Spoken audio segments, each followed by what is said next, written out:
બુલેટિનમાં આગળ વધીએ। રાજ્યસભાના સાંસદ રામ મોકરિયા દ્વારા કરવામાં આવ્યો દાવો। ગુજરાત ફર્સ્ટ દ્વારા આયોજિત કોન્ક્લેવમાં તેઓના દ્વારા પ્રતિક્રિયા આપવામાં આવી। રામ મોકરિયાએ નિવેદન આપતા કહ્યું કે વડાપ્રધાન મોદીના કારણે જ રશિયા યુક્રેન યુદ્ધ રોકાયું। 22,500 જેટલા વિદ્યાર્થીઓને સ્વદેશ પરત લાવવામાં આવ્યા। મોદી સાહેબે ફોન કરીને યુદ્ધ રોકાવ્યું હોવાની વિગતો પણ તેઓએ કરી।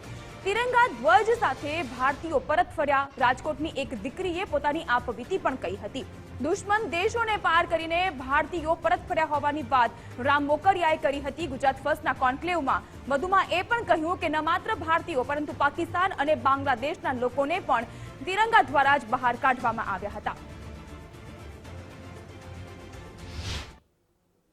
નરેન્દ્રભાઈ મોદી ભારત દેશના વડાપ્રધાન છે। યુક્રેન ને રશિયામાં યુદ્ધ ચાલી રહ્યું છે અને એ વખતે આપણા મોદી સાહેબ અહીંયાથી ફોન કરીને બંને દેશોને કન્વિન્સ કરે છે કે અમારા 22,500 વિદ્યાર્થી ત્યાં ભણવા આવ્યા છે। એને કોઈ પણ ખરોચ ન થવી જોઈએ।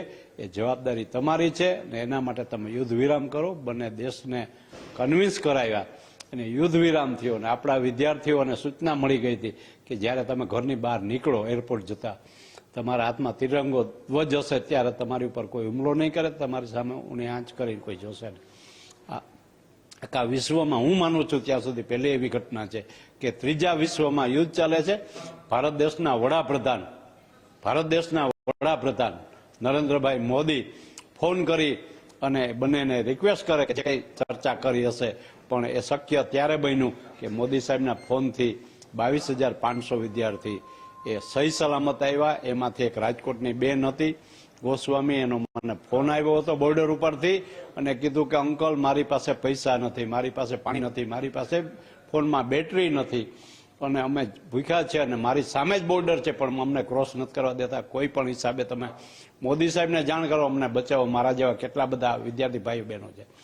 મેં મોદી સાહેબના કાર્યાલયમાં ફોન કર્યો, મોદી સાહેબના સમાચાર પહોંચ્યા। એ બેનને પણ મેં નંબર આપ્યો કે મોદી સાહેબના ત્યાં ઓફિસનો નંબર તમે કોન્ટેક્ટ કરો। એનો કોન્ટેક્ટ થયો અને મારા જેવા અસંખ્ય સંસદ સભ્યોને પણ આવા ફોન ગયા હતા અને બધાના પ્રયત્નથી મોદી સાહેબે હિંમત કરી બંને દેશોને કન્વિન્સ કરાવીને આપણા 22,500 વિદ્યાર્થી તો પરત આવ્યા સહી સલામત।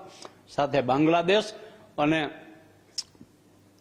પાકિસ્તાનના લોકો પણ આપણો રાષ્ટ્રધ્વજ આ પહેલી વખત એવું બન્યું છે કે ભારતના રાષ્ટ્રધ્વજનું કેવડું મોટું મહત્વ છે। યુદ્ધ વખતે મને બરાબર યાદ છે કે યુદ્ધ થાય ત્યારે સફેદ ધ્વજ ફરકાવે એટલે એ શરણાગતિનો એક જ ધ્વજ ચાલતો હોય છે। આ પહેલી વખત ઇતિહાસમાં ઘટના બની મોદી સાહેબના રાજમાં કે ભારતનો તિરંગો લઈ નીકળ્યા અને ઘરે સહી સલામત બીજા રાજ્યોમાંથી બીજા દેશમાંથી દુશ્મન દેશોને પાસ કરીને પણ આપણા લોકો પહોંચ્યા। આ અવિરત ઘટના છે, ન ભૂત ન ભવિષ્ય હતી।